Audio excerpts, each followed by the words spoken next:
Hi, it's me, Lisa Sun, and this is In Confidence, where what we share in confidence will help us grow in confidence. Today's episode, I am so excited. First of all, it's our inaugural episode. It's our first ever, so kudos to that. Got to celebrate those moments and wins along the way. And today I'm going to be talking about something that has really been formative to my own journey. And it's the thought that your life story is your leadership story. How do we connect with others? How do we see our own narrative? How do we think about our own journey? So much of the time we're looking at the summit that we don't turn back around to see how much ground we've covered. And a lot of the time we've encountered moments that have formed us and really create the reserves of power we already have within us to tap into incredible moments that will shape how we lead, how we move through our life. And so today is really more of a retrospective, backwards looking view of your life story. And it becomes really important because it allows you to do two things really well. The first is it allows you to connect with other people like never before. And the second thing is it will allow you to understand other people better. It creates a passionate curiosity in the way you approach other people. The first one, which is connecting beyond demography.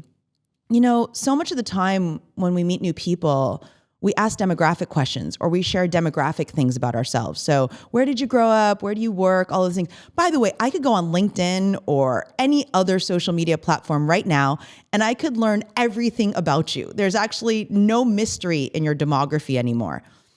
And what I learned from Adam Bryant at the New York Times when he was writing Corner Office, he said, you know, I was interviewing all these really famous CEOs, and the most powerful question that I ever asked them was, tell me about your childhood. And he said that actually unlocked all of these insights about who they were and how they led.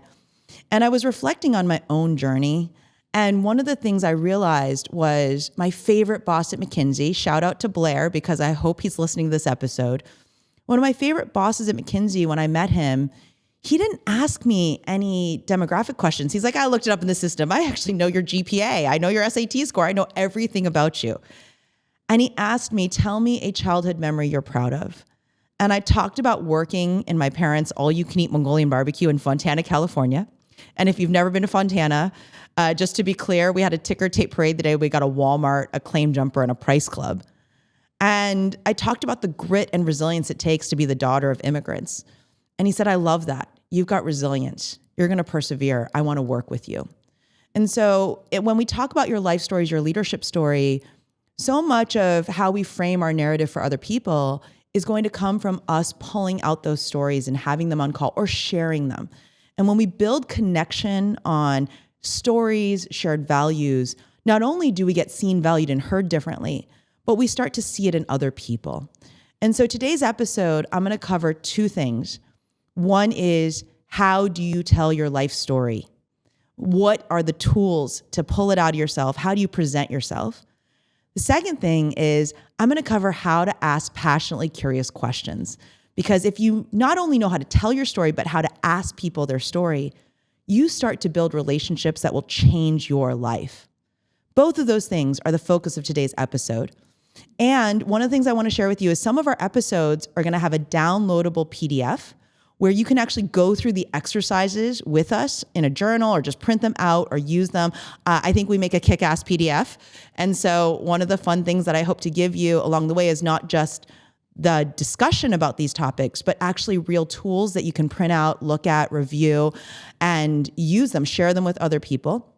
If you don't go use our downloadable PDF, just pull open a notes screen on your phone, grab a sheet of paper, open up your computer, open up a new Word document, and just type along, because I find it's really helpful that when I hear something and then I write it down or record it, and then I say it to somebody else or I share it with somebody else, it really embeds in my thinking. And so some of these episodes, what I'm really excited about is we're going to talk about something, but then we want to give you a couple tools so it really embeds into your life. So let's jump in. The first topic is around your life stories, your leadership story. Now, one of the critical frameworks that I love is 3 brand pillars. A lot of folks in branding use this as a tool, and I think we can use it as a tool for our own lives. So I want you to reflect on 3 moments that have shaped you. And if you are more introverted, it might take you a little longer to think of them. So I'm not going to put you on the spot now. But if you can, just think about one moment from when you were younger, a second moment, whether it's in your personal life or your professional life, that you say, I can point to that moment and know that I was different person after it than I was before it.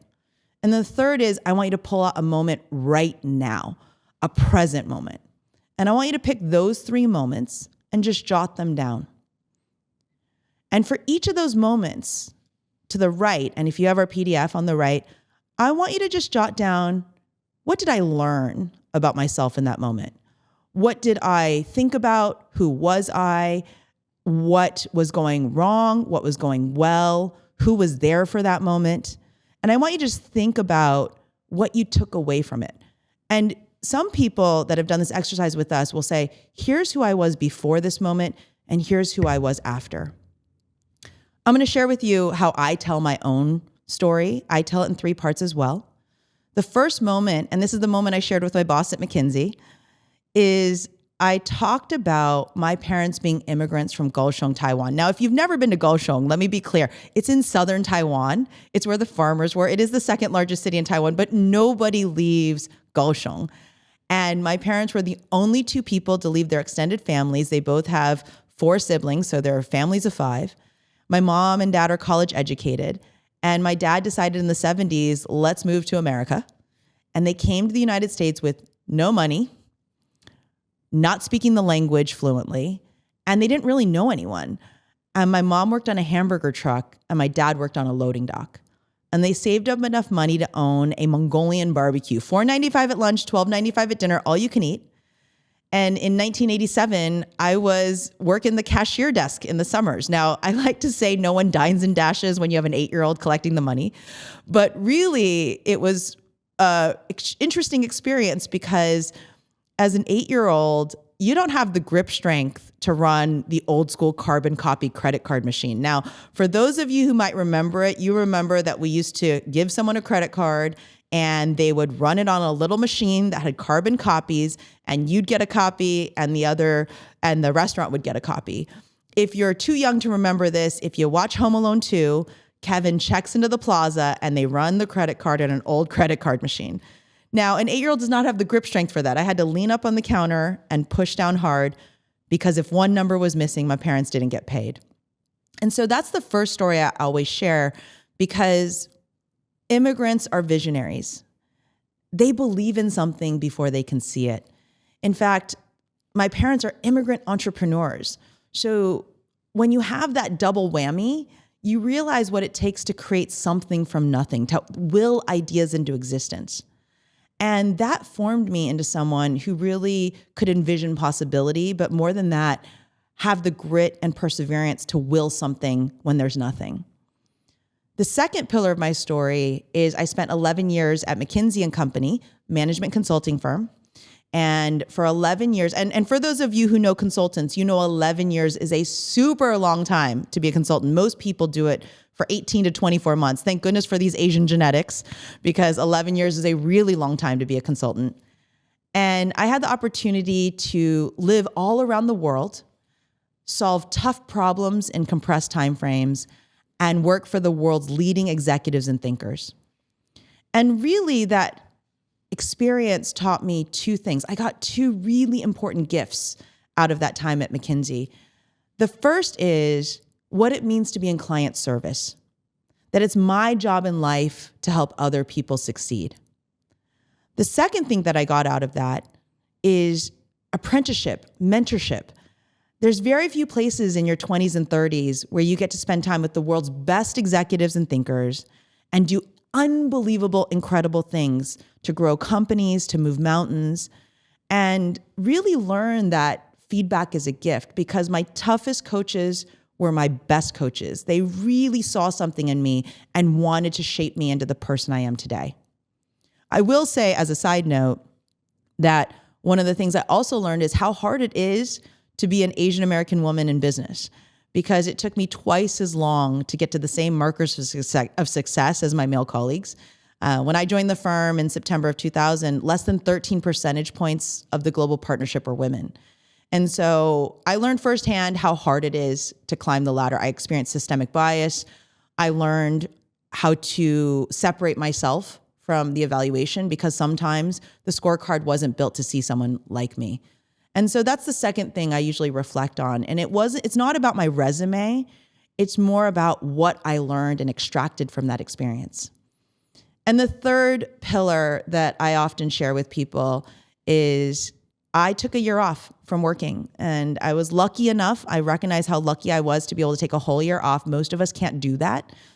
And I cashed in every mile and point that I had, and I went around the world by myself. And this was 2012, 2013. I packed a backpack full of books. I actually put all these books in my backpack because I wasn't sure I was going to have a power source. I didn't want to bring a Kindle. I didn't know if I was going to get to plug in and recharge. And a BlackBerry. I don't know if any of you miss your BlackBerry, but I certainly miss my BlackBerry. That thing never died. It always had reception. You could type and talk. I loved my BlackBerry. And I went around the world by myself for a year. And on the last 2 months of this journey, I actually spent time with my parents in Taiwan and my family there. Because I figured, as an adult, when do you get a whole 2 months with your family? Other than COVID, I'm so sorry if people move back in with you, but this was kind of a nice thing as an adult to get that much time with my family. And I just have to explain to you, I was at dinner one night. This is about 2 weeks before this year was over. And my mom, she's a tiger mom. Actually, in fact, she would say she's the original tiger mom. She was a tiger mom before tiger moms were a thing. When Amy Chua's book came out, she was like, you'll see someone write New York Times bestselling book about me. And I was sitting at dinner and my mom said, Lisa, you go back McKinsey, you find a new job, you cannot live at home. I think she really thought I was going to move back in at home. And I had just finished reading Walter Isaacson's biography of Steve Jobs. And some of you might remember that Stanford commencement speech where he talks about connecting the dots of your life. And on a beach in Greece, I had drawn all the little dots of my life on a napkin, and I show her the napkin. She goes, napkin is not job. How much money you save? I told her how much money I'd saved working for over a decade in corporate America. She said, oh, good. You bet on yourself. You start a new company. And this is the fun part of the story is the next morning I was on email with my accountant, my lawyer, just starting the company. And it was because she gave me the push I needed to believe in myself, to bet on myself. And I flew back to New York, October 12th, 2012. I remember the day, and started my company, Gravitas. And in that moment, I will say that third story, I think about the people who have pushed me to my potential, my mom being my first and foremost role model for what it means to embody and live with self-belief and gravitas. And I reflect on how much courage that moment took. And that courage was always in me, but that little push I needed to remind me that I could do it. And so I share with you these 3 moments because as I open up my story to you over the course of this podcast, I want you to know who I am and that I'm a product of vision and entrepreneurship. I'm a product of some of the world's best executives and thinkers. And I'm the product of my mom, who really every single day teaches me what it means to be courageous and risk-taking, but also reliable and a source of hope and values and heart in my life. So I want you to take a moment. It doesn't have to be today, but very soon, and write down those 3 moments. Write down the 3 moments that if you were put on the spot to tell your life story, you could do it. And extract out of those moments why it made you better. What is it about your character that was formed in those moments? Because that's really what you want to share with other people is here's my character, not my demography. Here's my character. Because in our character, we find power. I love pop culture. I love movies. I love TV. I watch everything. I read voraciously. And the first time I saw the Pixar movie Inside Out, it blew me away because that movie is based on real neuroscience. Your brain is a fixed hard drive. It actually dumps most of its memories every day. There's a scene in Inside Out, if you haven't seen it, where they literally are at the dump and they're dumping old memories. They're like little scorched orbs of things that happened in your daily life. I can't remember what I had for lunch yesterday. And your brain can only retain two things, the highest of highs and the lowest of lows. And in that movie, they represent it as core memories. And the gold ones are the beautiful ones, the joyful ones, and sadness can come touch them, by the way, and turn them blue. And then you have blue ones, which are sadness. And when I think about that movie, I think, wow, I wish I could crawl into my brain and just hold those little core memories, those little golden ones. Because if I could hold on to those, I would know that future markers of success are possible because I've hit them in the past. So this exercise around the 3 pillars of your life, not only does it help you see who you are as a leader, not only does it help you share your narrative with others and be seen and valued for who you really are, but it also creates this energy in your life. It makes you understand what's possible because you've hit it before. On our team, we all share photos of our younger selves. If you ever come visit our office, and I think it's in the background of our set here, I actually have a photo on my desk. And I always encourage people to grab a photo, put it on your phone, put it on your desk, put it somewhere that you're gonna be able to call upon it. And the photo I picked is of my 9-year-old self. And it's the first time my family saw snow. And it's my mom, my younger brother, and me. By the way, we grew up in a desert in California, so I don't know where my mom found snow boots. Well, she didn't find snow boots. We had sneakers on. We were slipping and sliding everywhere. But she found coats for us, and we went to Big Bear Mountain. It was the first time we ever saw snow.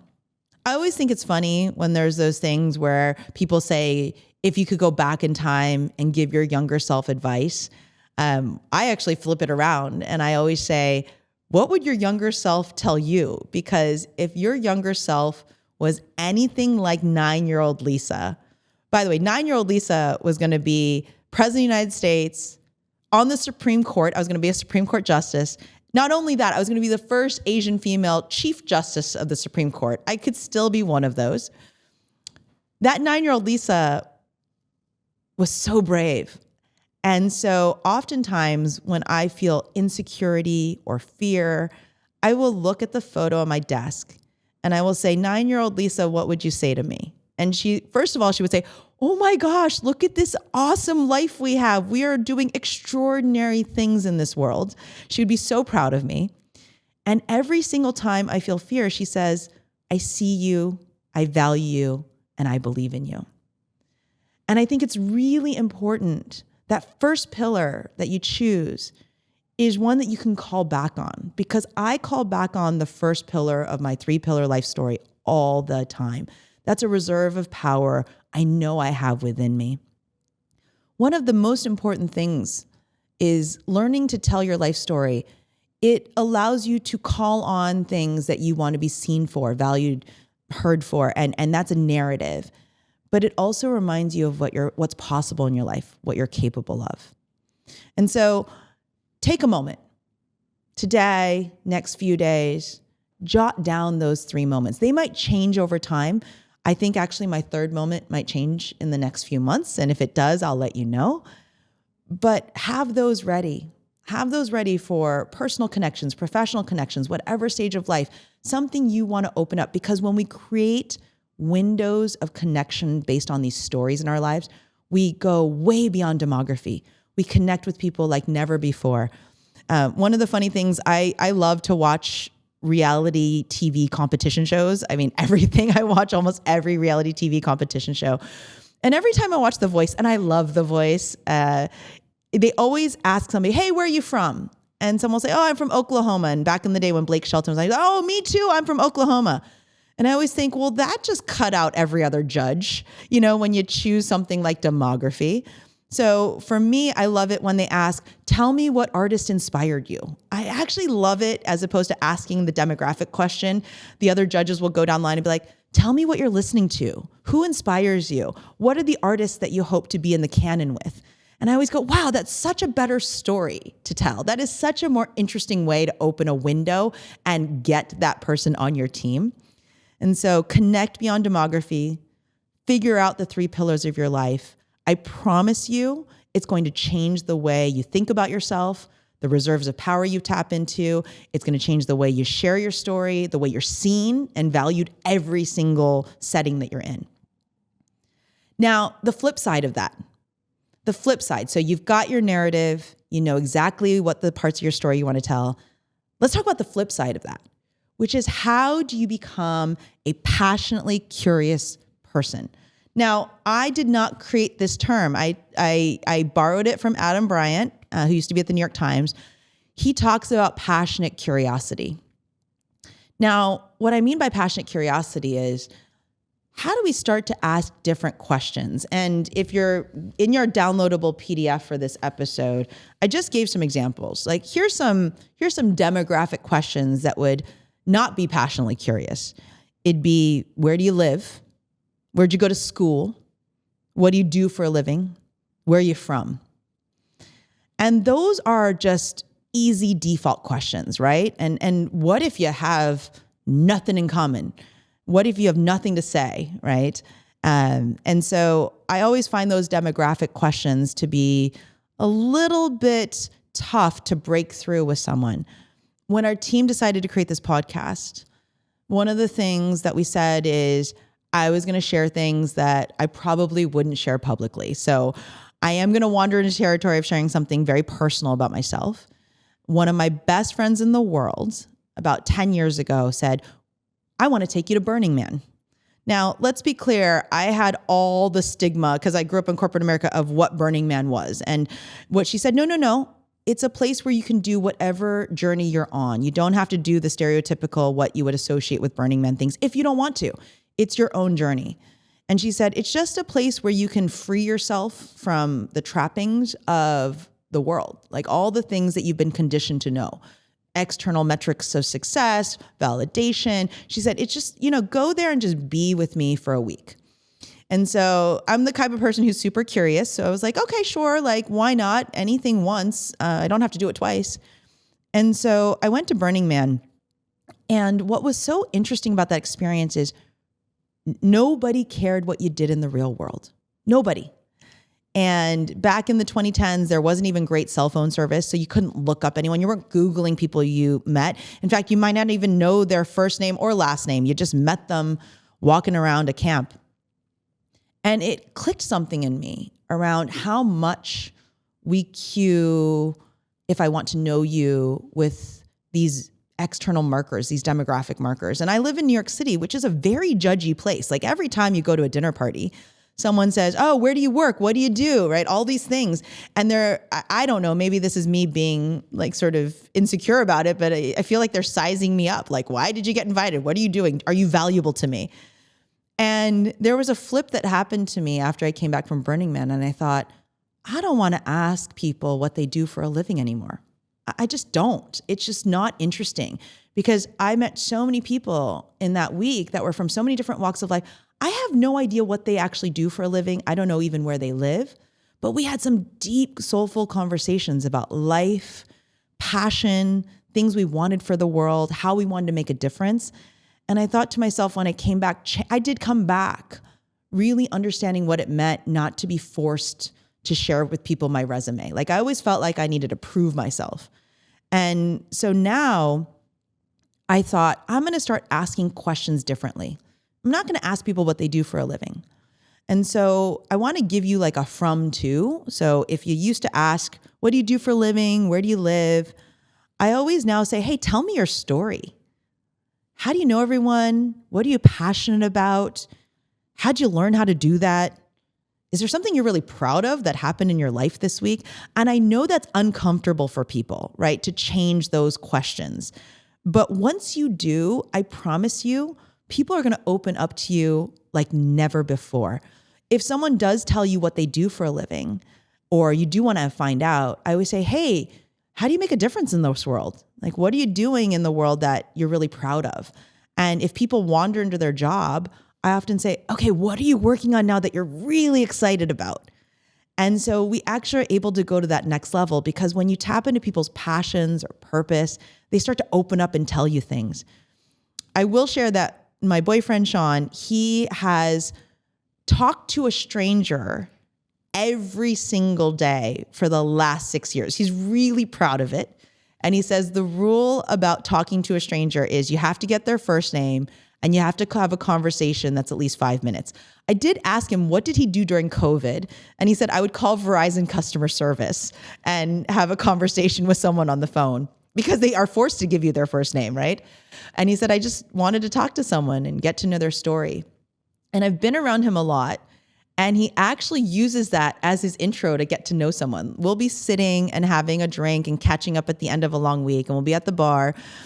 And he'll turn to someone, he'll say, hey, I've talked to a stranger every day for the last 6 years, and I really want to talk to a stranger. Are you okay being my stranger? I haven't got my stranger conversation in for the day.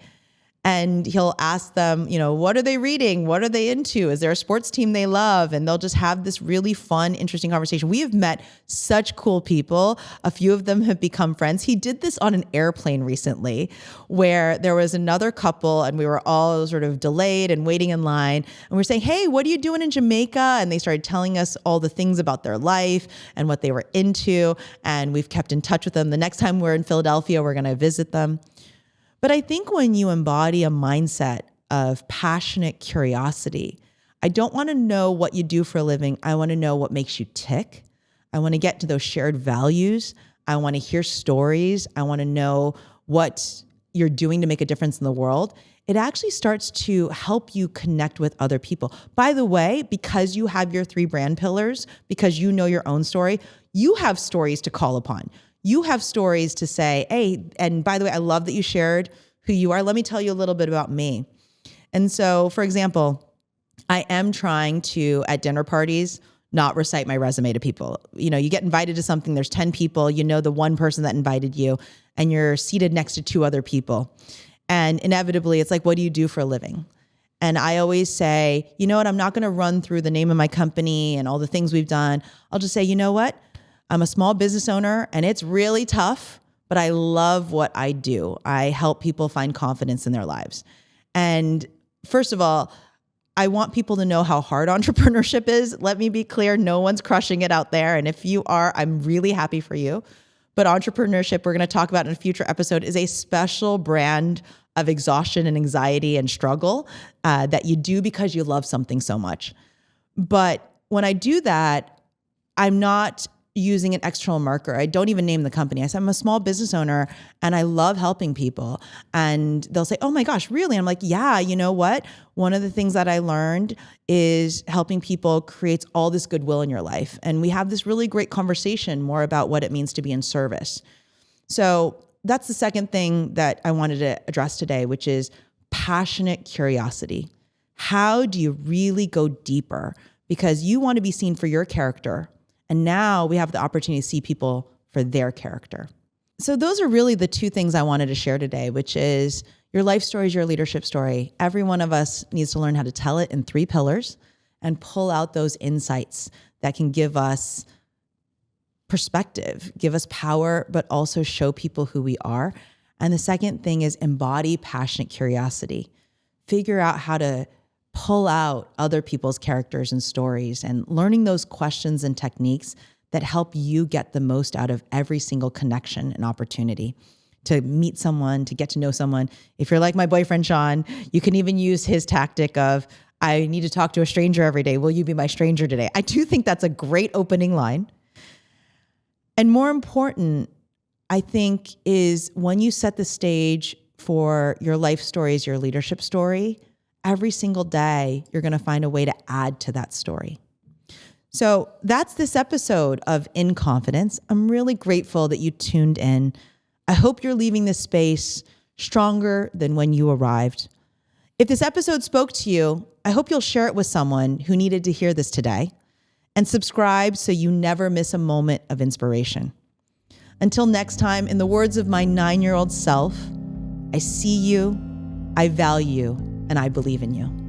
This is In Confidence.